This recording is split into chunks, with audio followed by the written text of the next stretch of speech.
विद्यार्थियों प्यार भरी सत श्री अकाल। मैं Ramnik Singh, lecturer physics, government smart senior secondary school लंबी, श्री मुक्तसर साहिब। बेटे जिहड़ा अज असी टॉपिक डिस्कस करन जा रहे हैं that is very very important for 5 marks. 5 number वास्ते जिहड़ा इंपॉर्टेंट टॉपिक है उहदे च असी की करना है spherically refracting surfaces. Spherically refracting surfaces. Spherically refracting surface अपने कोल की हुंदा, देखो वर्ड यूज होया रिफ्रैक्शन, इहदा मतलब लाइट किधरों मूव करेगी one medium to other. Spherically है मतलब उस मीडियम की शेप किस तरह की होगी, स्फेरिकल। एक गलास का सफीयर हुंदा जिंदे विचों असीं की कीता, मान लो दिस इज सफीयर, उहदे विचों असीं की कीता आ पार्ट है जिहड़ा कट कर लिया। तो जिहड़ी इस तरह की शेप साडे कोल बनी है उहनूं असीं की कहने spherically refracting surface. Spherically refracting surface आपां इस तरह नाल इहनूं शो कर सकते हैं, ठीक है जी। स्फेरिकली रिफ्रैक्टिंग सरफेस इस तरह की शेप है जिहड़ी असीं शो करांगे। हुण जिहड़ा इत्थे पॉइंट नोट करने वाला है, स्फेरिकली रिफ्रैक्टिंग सरफेस तो दो तरह के हो सकते हैं, ठीक है जी। जेकर इधरली साइड ते असीं मन्नीए रेयरर मीडियम है लाइक एयर, ठीक है जी। मान लो इधर ग्लास है एज कंपेयर टू एयर, ये अपने को की डेंसर मीडियम है, तो अपने को की shape which is towards rarer medium, उनके अकॉर्डिंगली उनकी नेमिंग की जाती है। देखो जिहड़ा इस तरह की शेप है ये कन्वैक्स है, किहड़ी साइड ते टुवर्ड दी रेयरर मीडियम। इहदा मतलब if the refracting surface, if the refracting surface is convex towards rarer medium,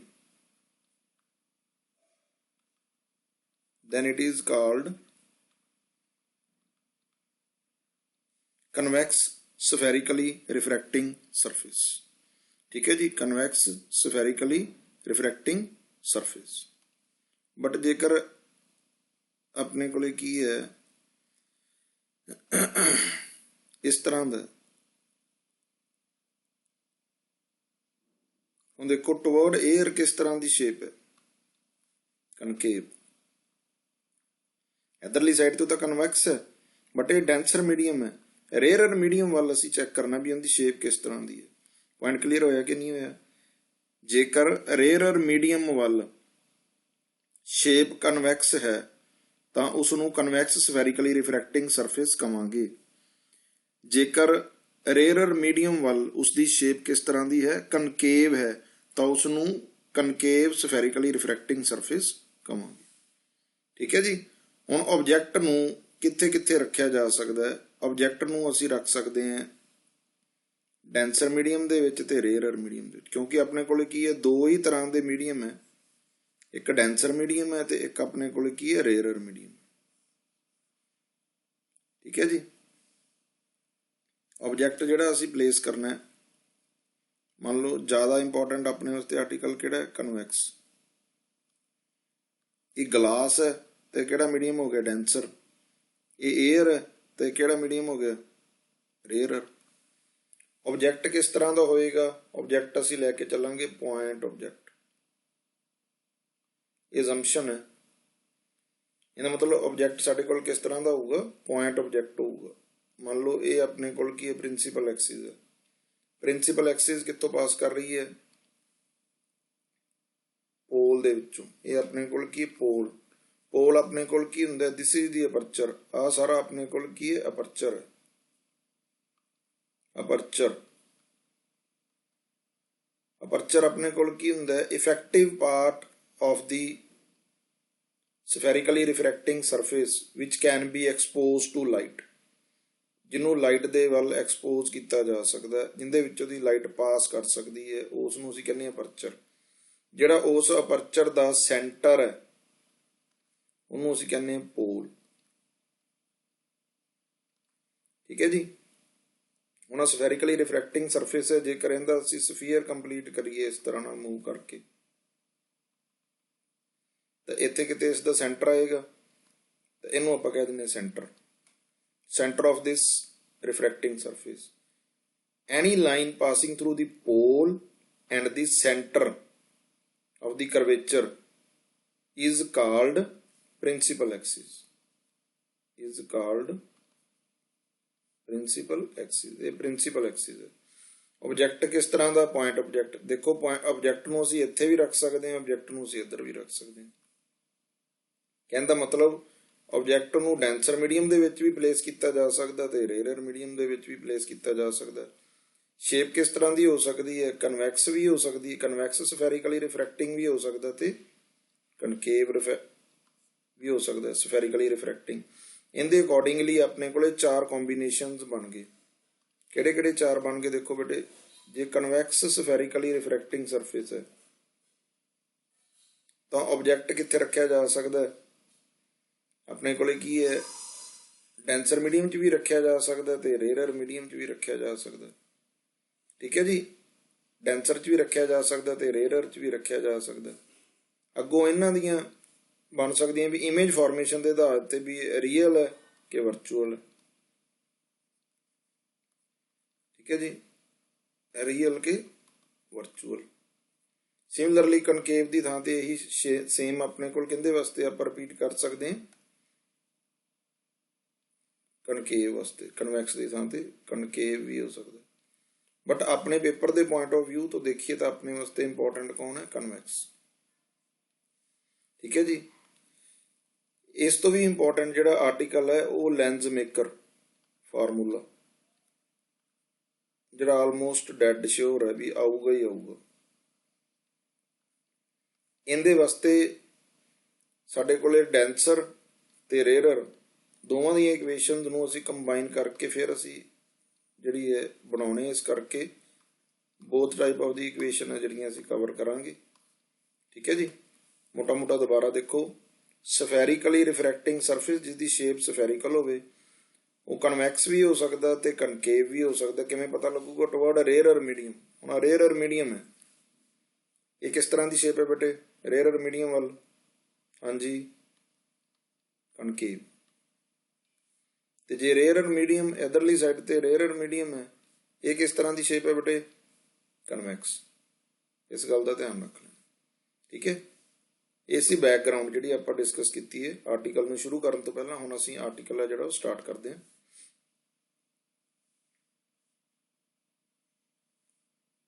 article ਦੇਖੋ ਕੀ ਕਹਿੰਦਾ ਹੈ,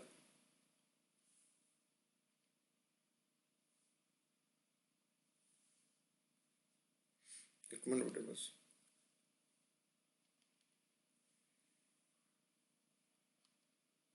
ਹਾਂਜੀ, spherically refracting surface, spherically refracting surface। ठीक है। spherically refracting surface देखो डेफिनेशन की कहता है भी spherically refracting surface is a part of the refracting sphere। ठीक है जी। ਜਾਂ part of a sphere of refracting material, कहना मतलब जिवें गलास जिंदे विचों लाइट आर पार पास कर सकदी, ਉਹੀ रिफ्रैक्टिंग मटीरियल होएगा ना। रिफ्रैक्टिंग सरफेस की हुंदा है which is convex toward the rarer medium is called convex। ठीक है जी। रिफ्रैक्टिंग सरफेस आप डिस्कस कर लिया। a refracting surface which is concave toward the rarer medium, जिवें आ rarer medium है, आ शेप किहड़ी है, concave है, तो इस नूं असीं की कहांगे, इसनूं कहांगे concave refracting surface। this is the rarer medium and the shape is convex, so this type of the arrangement is called convex spherically refracting surface। ठीक है जी। this is the pole, center of the, ठीक है जी, curvature this is the principal axis ਵਿਚ is passing through. ਦੱਸਿਆ ਹੋਇਆ APCB। Principal axis centre of curvature pole, ਤੇ ਇਸ ਡਿਸਟੈਂਸ ਨੂੰ ਅਸੀਂ ਕੀ ਕਹਿੰਦੇ ਆ, ਰੇਡੀਅਸ। ਠੀਕ ਹੈ ਜੀ, ਪੁਆਇੰਟ ਕਲੀਅਰ ਹੋਇਆ ਕਿ ਨਹੀਂ ਹੋਇਆ? ਦਿਸ is the basic definition. Next ਦੇਖੋ, ਵਾਟ ਆਰ ਦੀ ਅਜ਼ੰਪਸ਼ਨਸ। ਅਸੀਂ ਕੀ ਮੰਨ ਕੇ ਚੱਲੇ ਹਾਂ, ਅਜ਼ਿਊਮ ਕੀ ਕਰਕੇ ਚੱਲੇ ਹਾਂ। ਆਬਜੈਕਟ ਆਪਾਂ ਪਹਿਲਾਂ ਡਿਸਕਸ ਕਰ ਲਿਆ ਸੀ ਕਿਸ ਤਰ੍ਹਾਂ ਦਾ ਹੋਊਗਾ, point object lying on the principal Axis. Object ਆਪਣੇ ਕੋਲ ਕੀ ਹੈ, ਪੁਆਇੰਟ ਆਬਜੈਕਟ ਹੈ, ਕਿੱਥੇ ਲਾਈ ਕਰ ਰਿਹਾ, ਪ੍ਰਿੰਸੀਪਲ ਐਕਸਿਸ ਦੇ ਉੱਪਰ। ਕਹਿਣ ਦਾ ਮਤਲਬ ਪੁਆਇੰਟ ਆਬਜੈਕਟ ਦਾ ਮਤਲਬ ਡਾਟ ਦੀ ਤਰ੍ਹਾਂ ਬਿਹੇਵ ਕਰੇਗਾ। ਇੰਸੀਡੈਂਟ ਰਿਫਰੈਕਟਿਡ ਰੇ ਵਿਲ ਮੇਕ ਸਮਾਲ ਐਂਗਲਸ। ਆਹ ਪੁਆਇੰਟ ਧਿਆਨ ਨਾਲ ਨੋਟ ਕਰੋ, ਜਿਹੜੇ ਐਂਗਲ ਬੰਨੇ ਆ ਇਹਦੇ ਚ I ਤੇ R। ਠੀਕ ਹੈ ਜੀ, ਅਲਫਾ ਬੀਟਾ ਤੇ ਗਾਮਾ ਆਪਾਂ ਅੱਗੇ ਜਾ ਕੇ ਡਿਸਕਸ ਕਰਦੇ ਹਾਂ। ਇਹ ਐਂਗਲ ਕਿਸ ਤਰ੍ਹਾਂ ਦੇ ਹੈ, ਸਮਾਲ ਐਂਗਲਸ। ਹੁਣ ਸਮਾਲ ਐਂਗਲਸ ਦਾ ਸਾਨੂੰ ਕੀ ਬੈਨੀਫਿਟ ਯਾਦ ਰੱਖਣਾ, ਜਦੋਂ ਐਂਗਲ ਸਮਾਲ ਹੁੰਦੇ ਆ ਉਦੋਂ ਸਾਈਨ ਥੀਟਾ ਕਿਹਦੇ ਬਰਾਬਰ ਹੁੰਦਾ, ਥੀਟੇ ਦੇ ਆਲਮੋਸਟ। ਟੈਂਜੈਂਟ ਥੀਟਾ ਕਿਹਦੇ ਬਰਾਬਰ ਹੁੰਦਾ, ਆਲਮੋਸਟ ਥੀਟਾ ਦੇ। ਕਾਸ ਥੀਟਾ ਕਿਹਦੇ ਬਰਾਬਰ ਹੁੰਦਾ, ਆਲਮੋਸਟ 1 ਦੇ। ਕਿਤੇ ਵੀ ਅਸੀਂ ਇਹ ਅਜ਼ੰਪਸ਼ਨ ਪੁੱਟ ਕਰ ਦਈਏ ਵੀ ਐਂਗਲ ਹੈ ਜਿਹੜੇ, ਜਿਵੇਂ ਮੰਨ ਲਓ ਥੀਟਾ, ਇੱਥੇ angle Ki theta is very very small, ਜਾਂ ਥੀਟਾ ਇਜ਼ ਸਮਾਲ ਐਂਗਲ, ਤਾਂ ਆਹ ਚੀਜ਼ ਉੱਥੇ ਅਸੀਂ ਕੀ ਕਰ ਸਕਦੇ ਹਾਂ, ਪੁੱਟ ਕਰ ਸਕਦੇ ਹਾਂ। ਕਲੀਅਰ ਹੋਇਆ ਕਿ ਨਹੀਂ ਹੋਇਆ? ਇਟ ਮੀਨਸ ਜੇਕਰ ਅਸੀਂ ਸਮਾਲ ਐਂਗਲਸ ਦੀ ਗੱਲ ਕਰ ਰਹੇ ਹਾਂ ਤਾਂ ਕੀ ਕੀਤਾ ਜਾਊਗਾ, ਇਹਨਾਂ ਦੇ ਵਿੱਚੋਂ ਕੋਈ ਇੱਕ ਅਜ਼ੰਪਸ਼ਨ ਹੈ ਜਿਹੜੀ ਉਹ ਪੁੱਟ ਕੀਤੀ ਜਾਊਗੀ। ਜਿਵੇਂ ਸਨੈਲਜ਼ ਲਾ ਲਾਵਾਂਗੇ ਸਾਈਨ ਆਫ I/R, ਤੇ ਇਹਨੂੰ I/R ਦੀ ਫਾਰਮ ਚ ਲਿਖਾਂਗੇ ਕਿਉਂਕਿ ਇਹ ਸਮਾਲ ਹੈ, ਸਾਈਨ I ਦੇ ਬਰਾਬਰ ਹੋਊਗਾ। ਠੀਕ ਹੈ ਜੀ। ਸੈਕਿੰਡ ਅਜ਼ੰਪਸ਼ਨ, ਥਰਡ ਕੀ ਹੈ ਆਪਣੇ ਕੋਲ, ਅਪਰਚਰ ਇਜ਼ ਸਮਾਲ। ਅਪਰਚਰ ਦਾ ਮਤਲਬ ਜਿਹੜਾ ਕਰਵਡ ਹੈ, ਆਵਲੀ ਹੈ, ਇਹ ਆਪਣੇ ਕੋਲ ਕੀ, ਜਿਵੇਂ ਹੁਣ ਆਪਾਂ ਲੈਂਸ ਦੇਖਦੇ ਹਾਂ, ਲੈਂਸ ਆਈ ਲੈਂਸ ਹੈ ਜਾਂ ਕੋਈ ਵੀ ਆਪਣੇ ਕੋਲ ਕਰਵਡ ਸਰਫੇਸ ਹੈ, ਉਹ ਸਮਾਲ ਹੈ। ਇਹ ਸਮਾਲ ਹੈ ਤਾਂ ਇਹਦਾ ਅਸੀਂ ਬੈਨੀਫਿਟ ਲਵਾਂਗੇ। ਅਸੀਂ ਇੱਥੋਂ ਨਾ ਆਲ ਦੀ ਡਿਸਟੈਂਸਿਸ ਆਰ ਮੈਜਰਡ ਫਰੋਮ ਦੀ ਪੋਲ। ਜਦੋਂ ਅਸੀਂ ਪਰਪੈਂਡੀਕੂਲਰ ਡਰਾ ਕਰਾਂਗੇ ਤੇ ਅਸੀਂ ਇਹ ਵਾਲਾ ਡਿਸਟੈਂਸ ਤੇ ਆਹ ਵਾਲਾ ਡਿਸਟੈਂਸ ਕੀ ਸਪੋਜ਼ ਕਰਾਂਗੇ, ਜੇ ਮੰਨ ਲਓ ਇੱਥੋਂ ਡਿਸਟੈਂਸ ਆ ਮੈਜਰ ਕਰਨਾ ਹੈ ਤਾਂ ਅਸੀਂ ਇਹ ਵੀ ਕਹਿ ਸਕਦੇ ਹਾਂ ਵੀ ਇਹ ਵਾਲਾ ਇਹਦੇ ਬਰਾਬਰ ਹੀ ਹੋਊਗਾ, ਕਿਉਂਕਿ ਆਹ ਡਿਸਟੈਂਸ ਕੀ ਹੈ, ਸਮਾਲ ਹੈ। ਕਿਉਂ ਸਮਾਲ ਹੈ? ਕਿਉਂਕਿ ਅਪਰਚਰ ਸਮਾਲ ਹੈ। ਇਹ ਤਿੰਨ ਗੱਲਾਂ ਦਾ ਧਿਆਨ ਰੱਖਣਾ। ਆਬਜੈਕਟ ਕਿਸ ਤਰ੍ਹਾਂ ਦਾ ਹੈ, ਪੁਆਇੰਟ ਆਬਜੈਕਟ। ਐਂਗਲ ਕਿਸ ਤਰ੍ਹਾਂ ਦੇ ਹੈ, ਸਮਾਲ। ਅਪਰਚਰ ਕਿਸ ਤਰ੍ਹਾਂ ਦਾ ਹੈ, ਸਮਾਲ। ਇਹ ਤਿੰਨ ਅਜ਼ੰਪਸ਼ਨਸ ਆਪਾਂ ਯਾਦ ਰੱਖ ਲੈਣੀ। ਠੀਕ ਹੈ ਜੀ। ਸਾਈਨ ਕਨਵੈਨਸ਼ਨ ਦਾ ਆਪਾਂ ਨੂੰ ਪਤਾ ਹੈ, incident rays taken from left to right. ਚਲੋ ਇਹ ਆਪਾਂ ਲੈ ਲਿਆ, ਜਿਹੜੀ ਸਾਈਡ ਤੋਂ ਮਰਜ਼ੀ ਲੈ ਸਕਦੇ ਹਾਂ, ਬਟ ਇੱਥੇ ਚਲੋ ਲੈਫਟ ਟੂ ਰਾਈਟ ਆਪਾਂ ਲਿਆ। ਆਲ ਦੀ ਡਿਸਟੈਂਸਿਸ ਆਰ ਮੈਜਰਡ ਫਰੋਮ ਦੀ ਪੋਲ। ਸਾਰੇ ਡਿਸਟੈਂਸ ਸ਼ੁਰੂ ਕਿੱਥੋਂ ਕਰਨੇ, ਮੈਜਰ ਕਰਨੇ। ਦੇਖੋ ਜੇ ਇਸ ਇੱਧਰ ਜਾਣਾ ਤਾਂ ਵੀ ਪੋਲ ਤੋਂ, ਮੰਨ ਲਓ ਇੱਧਰੋਂ ਆਹ ਡਿਸਟੈਂਸ ਅਸੀਂ ਮੈਜਰ ਕਰਨਾ C to P, ਤਾਂ ਇਹ ਨਹੀਂ ਲਿਖਣਾ C to P ਜਾਂ ਮੈਜਰ C, ਇਹਨੂੰ ਐਂ ਹੀ ਮੰਨਣਾ P to C। All the ਡਿਸਟੈਂਸਿਸ R ਮੈਜਰਡ from the ਪੋਲ। ਸਾਰੇ ਦੇ ਸਾਰੇ ਡਿਸਟੈਂਸ ਕਿੱਥੋਂ ਮੈਜਰ ਕੀਤੇ ਜਾਣੇ ਆ, ਪੋਲ ਤੋਂ ਸਟਾਰਟ ਕਰਨੇ ਆ। ਕਿਉਂ ਕਰਨੇ ਆ? ਨੈਕਸਟ ਪੁਆਇੰਟ ਦੇਖੋ, distance measured along the direction of the incident ray are taken as positive। ਮੰਨ ਲਓ ਆਹ ਡਾਇਰੈਕਸ਼ਨ ਹੈ left to right the incident ਰੇ ਦੀ,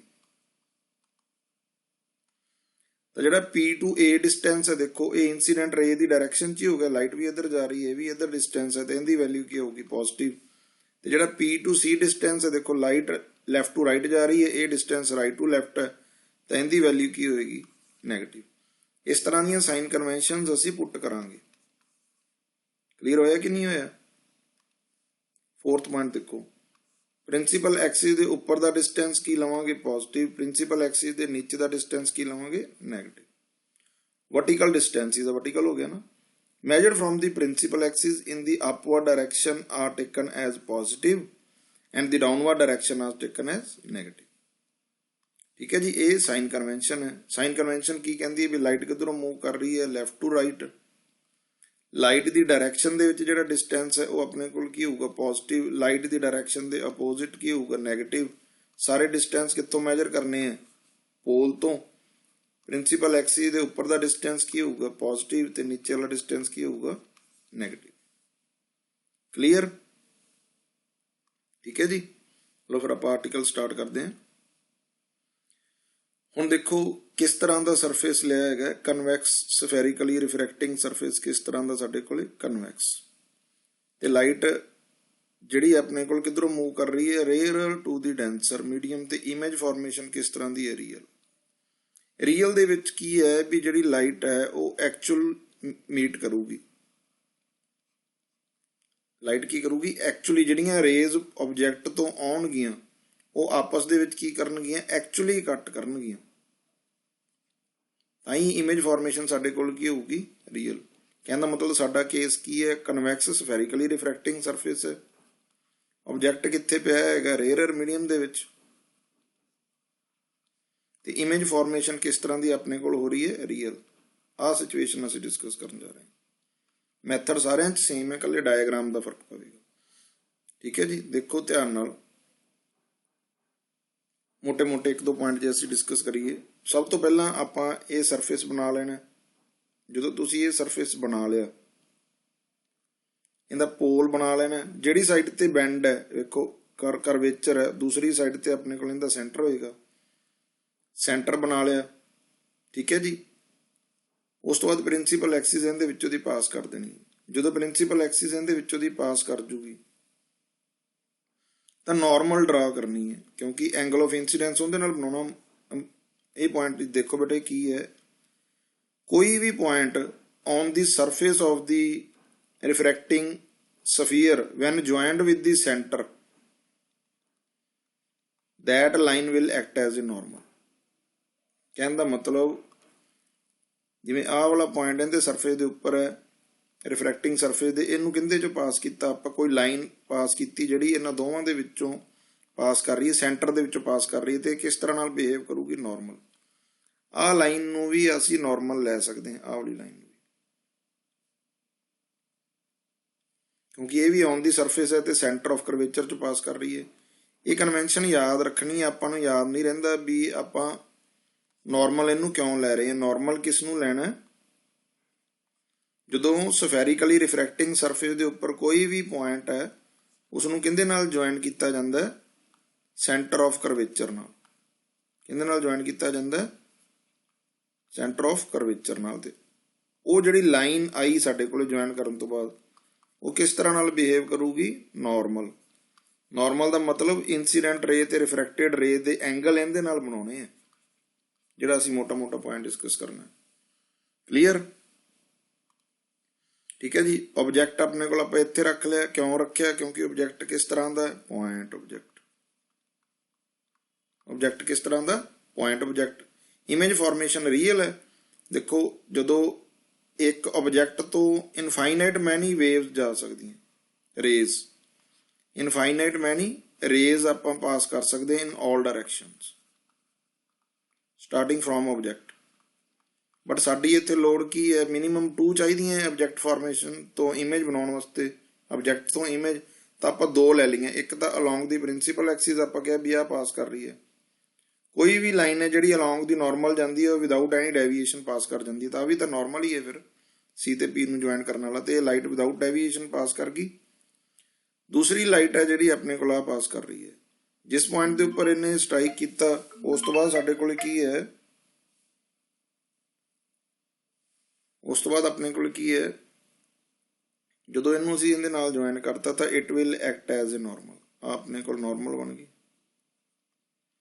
ਹੁਣ ਨਾਰਮਲ ਜੇ ਸਾਡੇ ਕੋਲ ਬਣ ਗਈ ਤਾਂ ਆਹ ਲਾਈਟ ਜਦੋਂ ਇੱਥੇ ਆ ਕੇ ਸਟ੍ਰਾਈਕ ਕੀਤੀ ਤਾਂ ਨਾਰਮਲ ਦੇ ਨਾਲ ਉਹ ਕੀ ਬਣਾ ਰਹੀ, angle of incidents I. Light ਕਿੱਧਰੋਂ ਮੂਵ ਕਰ ਰਹੀ ਹੈ, ਰੇਅਰਰ ਟੂ ਦੀ ਡੈਂਸਰ। ਠੀਕ ਹੈ ਜੀ, ਰੇਅਰਰ ਟੂ ਦੀ ਡੈਂਸਰ। ਡੈਂਸਰ ਚ ਜਾਊਗੀ ਤਾਂ ਕੀ ਹੋਵੇਗਾ, ਉਹਦੀ ਵੈਲੋਸਿਟੀ ਘਟੂਗੀ, ਡਿਸਟੈਂਸ ਘਟੂਗਾ ਟੁਵਰਡ ਦੀ ਨਾਰਮਲ। ਦੇਖੋ ਫਿਰ ਥੱਲੇ ਨੂੰ ਮੁੜ ਗਈ ਹੈ, ਦੇਖੋ ਟੁਵਰਡ ਦੀ ਨਾਰਮਲ ਆ ਚਲੀ।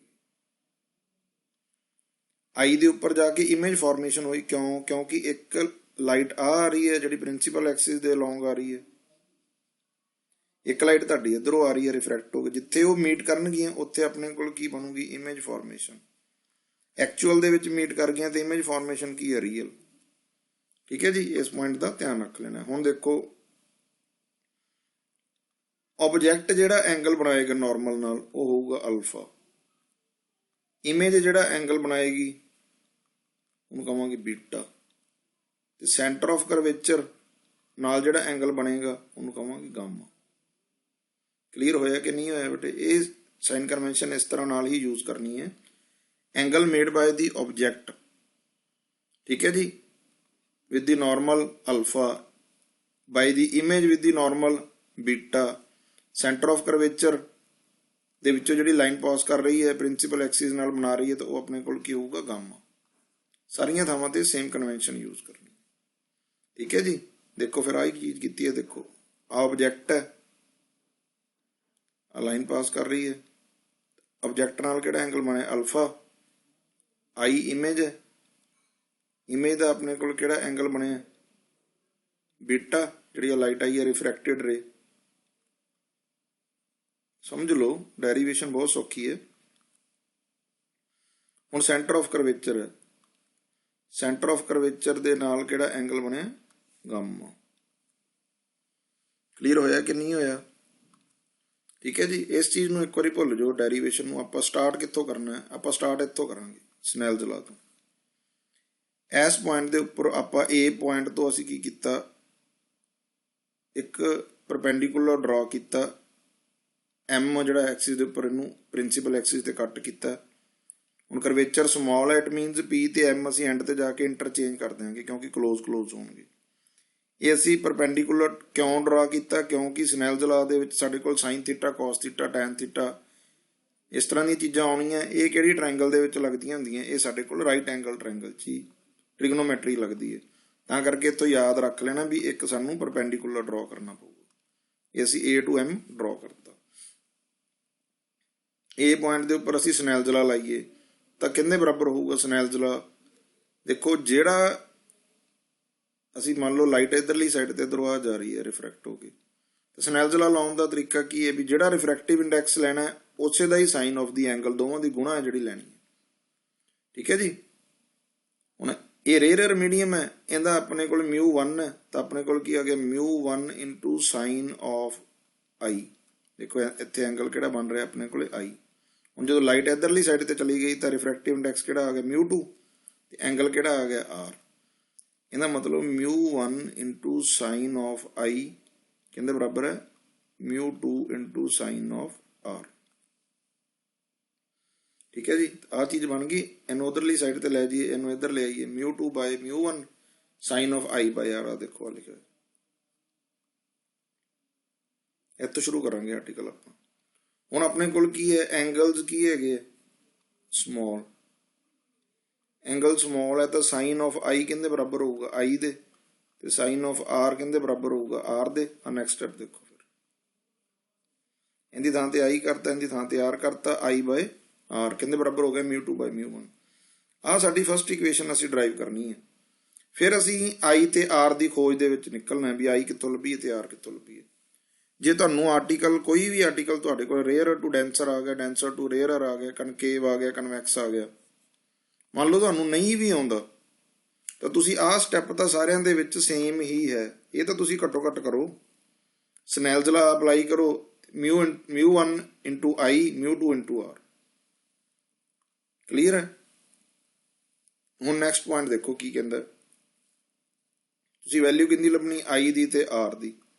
आई ते आर दी वैल्यू लभण वास्ते एक चीज याद रखो भी एक्सटीरियर एंगल लभने किसी ट्रायंगल दे। आ मान लो कोई ट्रायंगल है, आ इहदा बाहरी कौन है, मान लो गामा है, ये किंदे बराबर होगा, इंटीरियर ओपोजिट एंगल्स दे बराबर होगा। मान लो इन्हूं अल्फा कह दी, इन्हूं बीटा कह दी, तो गामा किंदे बराबर होगा, alpha plus beta. Exterior angle किंदे बराबर हुंदा, sum of the opposite interior angles. ये मैथ है। क्लीयर है जी। हुण देखो जेकर असीं फिगर नूं ध्यान नाल देखीए की कहंदी है फिगर अपने कोले, ध्यान नाल देखो। आ एंगल अपने कोल की है, आई, ठीक है। आ एंगल अपने कोल आर है। जेकर असीं आ राइट एंगल की वरतों करिए,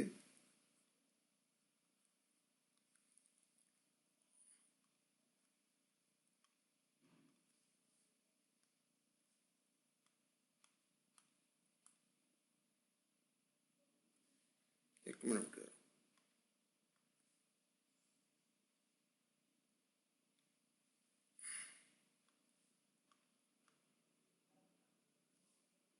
सिर्फ एक मिनट।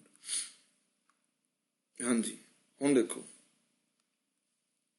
इहदे विच कोई एक्सटीरियर एंगल आपां नूं दिस रहे है। देखो आ एंगल है गामा, ये आर प्लस बीटा के बराबर हो सकता है। आ ट्रायंगल बन रही है ना, देखो आ सारी एक ट्रायंगल बन रही है ना, आ वाली। इस ट्रायंगल का की है, एक्सटीरियर एंगल है। हुण याद रखो जिहड़ी चीज़ आ आर है, आ गामा है, गामा नूं इस तरह ना लिखो, आर नूं इस तरह ना लिखो। आ इक्वेशन साडे कोल बन सकती है, बन सकती है ना जी, ठीक है। उस तरह नाल जेकर असीं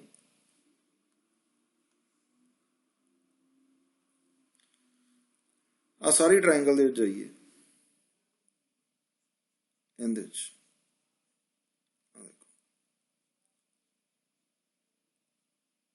आ सारी ट्रायंगल दे विच आ एंगल की है अल्फा, आ एंगल की है बीटा, ठीक है जी।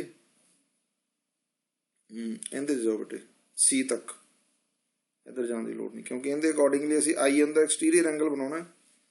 सारी ट्रायंगल जाने की लोड़ नहीं, एस दे विच एनी एनी दे विच जाओ। गामा ते अल्फा है जो आई के बराबर होएगा कि नहीं, ਇਹਦਾ मतलब ਸਾਡੇ ਕੋਲ आई कहते बराबर हो गया गामा प्लस अल्फा, ठीक है जी। सिमिलरली आपां की कीता है, दो असीं वैल्यूज लभ लियां। देखो इत्थे आई लभियां हुई हैं, जिंदे अकॉर्डिंगली ये सारा प्रोसैस अपने को चल रहा है। Gamma is equal to r plus beta, ठीक है जी। Gamma is equal to r plus beta, जी असीं आ पहली इक्वेशन बनाई सी आ वाली, एक्सटीरियर है। गामा कहते बराबर होया आर प्लस बीटा, आ पे उतो आर की वैल्यू कढ़ ली, क्योंकि सानू साइन आई बाय आर है, म्यू कहते बराबर है i by r, mu two by mu one. जी असीं आ इक्वेशन कढ़ी, सानू आई की वैल्यू चाहिए तो आर की वैल्यू चाहिए, ठीक हो गया ना। तां ही असीं की कर रहे हैं, आई ते आर लभ रहे हैं, ये तो सानू आर लभ गया, ठीक है। सिमिलरली जेकर असीं आर तो बाद आई की वैल्यू लभण की कोशिश करिए, तो उस तरह नाल जिहड़ी आपां इक्वेशन बनाई सीगी आ वाली आई वाली, भी आई कहते बराबर है अल्फा प्लस गामा, ठीक है जी। इन्हां दी वैल्यू की जा सकती है, लभी जा सकती है, तो वैल्यू इत्थे की जा सकती है, आई ते आर दी पुट करनी है। इतों स्टैप देखो अगे की है, हुण गामा इहदी वैल्यू लभनी है, तो इहदी वैल्यू लभण वास्ते आपां की करांगे, जिहड़ी ट्रायंगल दे विच आ राइट एंगल ट्रायंगल है अपने कोल, देखो राइट एंगल ट्रायंगल दे विच अपने कोल गामा आ रहा, तो आप टेंजेंट कैलकुलेट कर देंगे। टेंजेंट गामा की हुंदा, परपेंडिकुलर बाय बेस। आ एंगल है, एंगल के सामने आ परपेंडिकुलर हो गया, आ हाइपोटेन्यूज है, एम सी एल आ अपने कोल की हो गया बेस हो गया, ठीक है जी। आ वैल्यू अपने कोल आ गई है, देखो A M by M C. हुण एंगल स्मॉल है, टैन किहदे बराबर होऊगा, टैन गामा गामा के बराबर होगा, गामा की वैल्यू आ गई इत्थे पुट करने वास्ते, ठीक है जी। सिमिलरली अपने को वैल्यू किहदी चाहिए है, बीटा की वैल्यू चाहिए है। गामा की कैलकुलेट कर ली, बीटा की कैलकुलेट करनी है, तो आ ट्रायंगल दे विच चले जाओ। आ एंगल की है बीटा, एंगल के सामने की हुंदा परपेंडिकुलर, टैन बीटा किहदे बराबर हो गया ए एम बाय एम आई। हुण एंगल स्मॉल है, तो बीटा किहदे बराबर हो गया ए एम बाय एम आई। देखो तुहानू गामा की वैल्यू भी लभ गई, ठीक है। अल्फा की वैल्यू लभनी है, तो देखो इधरली ट्रायंगल च जाने की बजाय तुसीं की करो, इस ट्रायंगल दे विच चले जाओ। आ एंगल अल्फा, इनके सामने परपेंडिकुलर, तो अल्फा अपने को कहते बराबर हो गया A M by M O. Alpha की वैल्यू भी लभ गई, बीटा की वैल्यू भी लभ गई, इस ट्रायंगल चों की आ गई AM/MI, ठीक है जी। ਤੇ ਗਾਮਾ ਦੀ ਵੈਲਿਊ ਕੀ ਹੈ, ਉਹ ਐਸਟਰਾ ਛੋਟੀ ਟ੍ਰਾਇੰਗਲ ਚੋਂ ਲੱਭ ਗਈ। ਗਾਮਾ ਆਪਣੇ ਕੋਲ ਕਹਿੰਦੇ ਬਰਾਬਰ ਆ ਗਿਆ AM/MC, ठीक है जी। अल्फा बीटा गामा ये असीं पुट करने हैं आई ते आर की वैल्यू च, आई की वैल्यू जी असीं पुट की है, ठीक है जी। ते आर की वैल्यू, ठीक है। आई ते आर की वैल्यू च पुट करने हैं। ये सारे पुट करने के लिए अपने कोल की है, आ वैल्यू कढ़ ली आपां, वेखो आ कढ़ ली। जदों असीं इत्थे आ वैल्यू पुट कर देंगे आई ते आर दियां, तो उस तो बाद अपलाई कर देंगे साइन कन्वेंशन। देखो आप अपलाई करके वेखते हैं। μ1 इंटू आई, आई की वैल्यू की है अपने को, एक बार आप चलो आ लिखते हैं अल्फा प्लस गामा। μ2 की वैल्यू की है आर, आर अपने को की है गामा माइनस बीटा। μ1 की वैल्यू आप पुट करिए, आप ना नैक्सट पेज साफ ले लीए,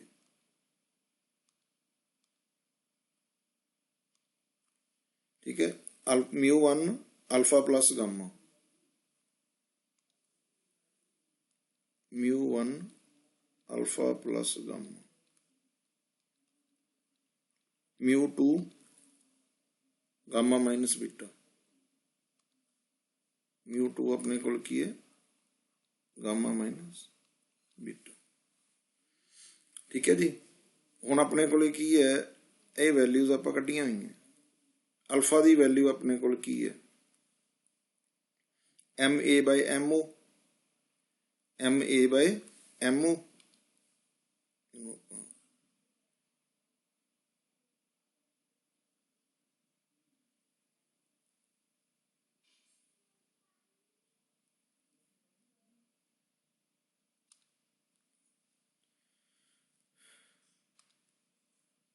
एक मिनट,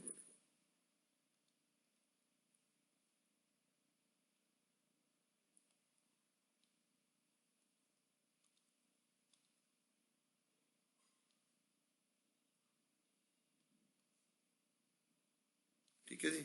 इक्वेशन अपने को हुण आ जिहदा देखिए अल्फा, अल्फा वाली ट्रायंगल अपने को आ गई।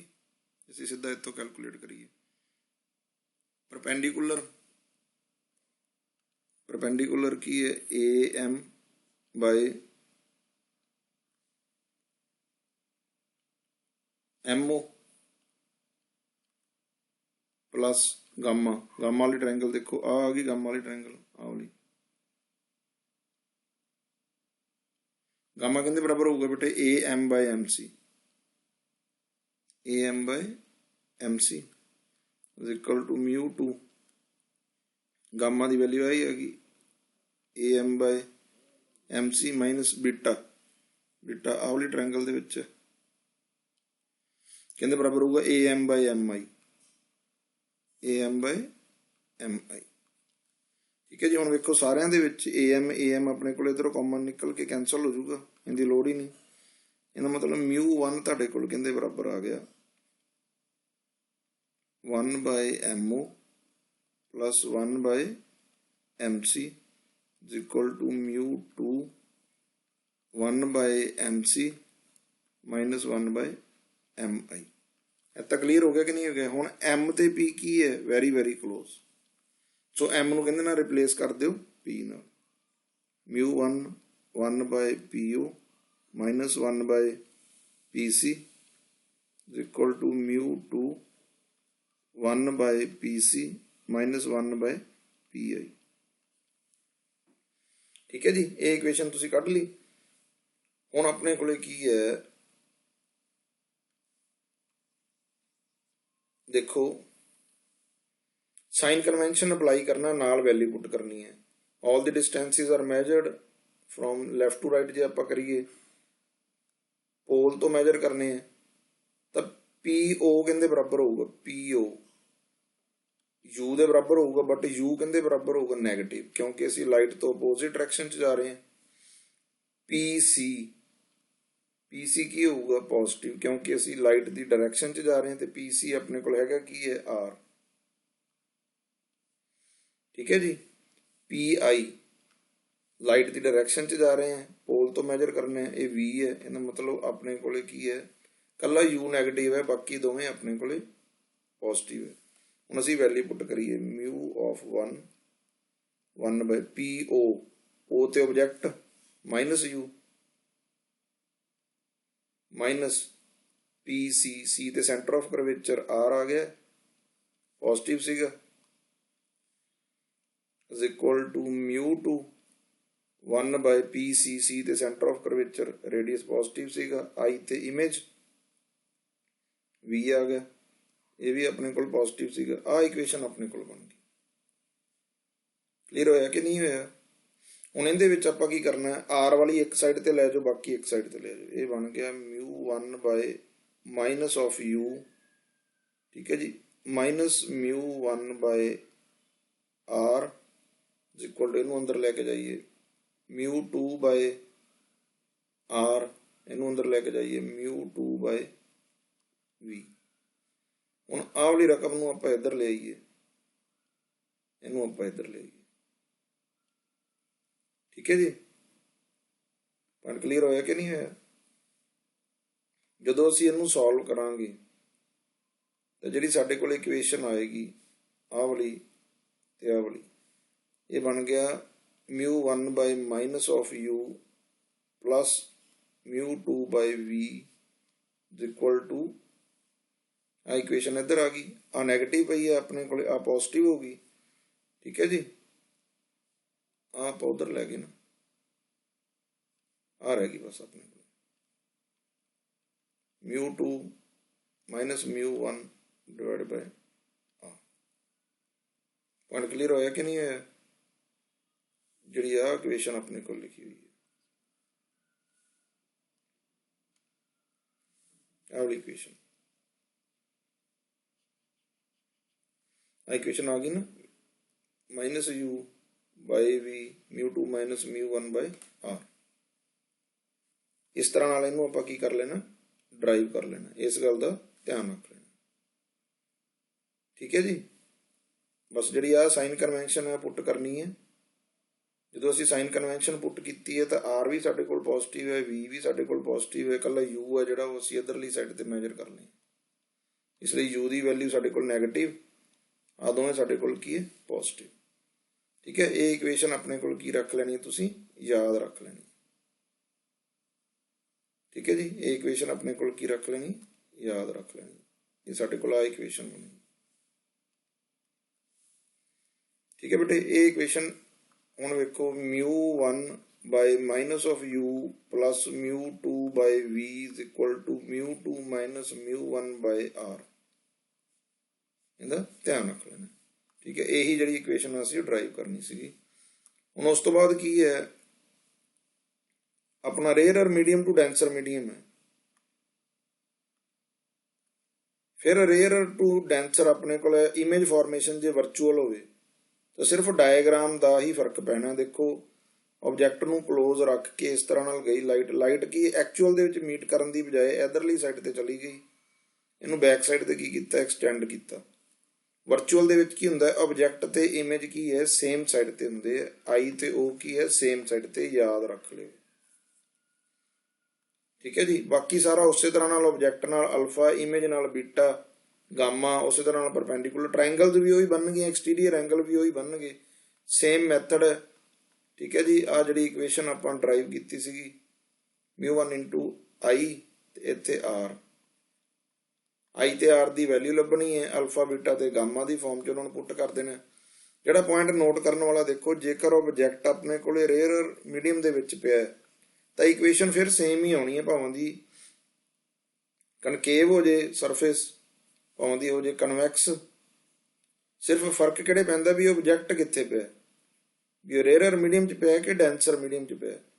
ਬਾਕੀ ਫਰਕ ਨਹੀਂ ਪੈ ਰਿਹਾ ਰਿਜ਼ਲਟ ਦੇ ਵਿੱਚ, ਵੀ ਰੀਅਲ ਇਮੇਜ ਬਣ ਰਹੀ ਹੈ ਤਾਂ ਵੀ ਰਿਜ਼ਲਟ ਉਹੀ ਹੈ, ਜੇ ਵਰਚੁਅਲ ਬਣ ਰਹੀ ਹੈ ਤਾਂ ਵੀ ਉਹੀ ਹੈ, ਠੀਕ ਹੈ ਜੀ। ਜੇ ਸਰਫੇਸ ਕਨਵੈਕਸ ਹੈ ਤਾਂ ਵੀ ਇਕੁਏਸ਼ਨ ਉਹੀ ਹੈ, ਜੇ ਕਨਕੇਵ ਹੈ ਤਾਂ ਵੀ ਉਹੀ ਹੈ। ਆ ਦੇਖੋ ਰੇਅਰਰ to denser image formation virtual ਹੈ ਤਾਂ ਪਹਿਲਾਂ ਵਾਲਾ result minus by U plus μ2 by V μ2 minus μ1। ਹੁਣ ਕਨਕੇਵ ਸਰਫੇਸ ਕਰਤਾ ਤਾਂ ਵੀ ਇਕੁਏਸ਼ਨ ਕੀ ਹੈ, ਸੇਮ। ਬਸ ਕਨਕੇਵ ਵੇਲੇ ਇਸ ਗੱਲ ਦਾ ਧਿਆਨ ਰੱਖਣਾ ਵੀ ਇਮੇਜ ਫਾਰਮੇਸ਼ਨ ਕੀ ਹੋਊਗੀ ਇਹਦੇ ਵਿੱਚ, ਐਕਚੁਅਲ ਦੇ ਵਿੱਚ ਨਹੀਂ ਹੋਊਗੀ, ਵਰਚੁਅਲ ਹੀ ਹੋਊਗੀ ਇਹਦੇ ਵਿੱਚ, ਕਿਉਂਕਿ ਕਨਵੈਕਸ ਦੇ ਵਿੱਚ ਦੋਵੇਂ ਤਰ੍ਹਾਂ ਦੀਆਂ ਹੋ ਸਕਦੀਆਂ, ਇਹਦੇ ਵਿੱਚ ਵਰਚੁਅਲ ਹੀ ਹੋਵੇਗੀ। ਠੀਕ ਹੈ ਜੀ। ਜਦੋਂ ਡੈਂਸਰ ਟੂ ਰੇਅਰਰ ਹੋਵਾਂਗੇ, ਉਦੋਂ ਇਕੁਏਸ਼ਨ ਦਾ ਫਰਕ ਪਵੇਗਾ। ਕੀ ਫਰਕ ਪਵੇਗਾ ਉਹ ਚਲੋ ਆਪਾਂ ਬਾਅਦ ਚ ਡਿਸਕਸ ਕਰ ਲਾਂਗੇ, ਵੀਡੀਓ ਦੀ ਲੈਂਥ ਜ਼ਿਆਦਾ ਹੋ ਗਈ। ਠੀਕ ਹੈ ਜੀ। ਇਹ ਟੌਪਿਕ ਕਲੀਅਰ ਹੋ ਗਿਆ ਕਿ ਨਹੀਂ ਹੋ ਗਿਆ ਬੇਟੇ? ਇਸ ਗੱਲ ਦਾ ਧਿਆਨ ਰੱਖ ਲਿਓ, ਬਹੁਤ ਹੀ ਈਜ਼ੀ ਆਪਣੇ ਕੋਲ ਹੈਗਾ ਤੇ 5 ਨੰਬਰ ਦੇ ਵਿੱਚ ਆਪਣੇ ਕੋਲੇ ਕੁਐਸਚਨ ਹੋਣਾ। ਠੀਕ ਹੈ ਬੇਟੇ, ਥੈਂਕਸ ਐਂਡ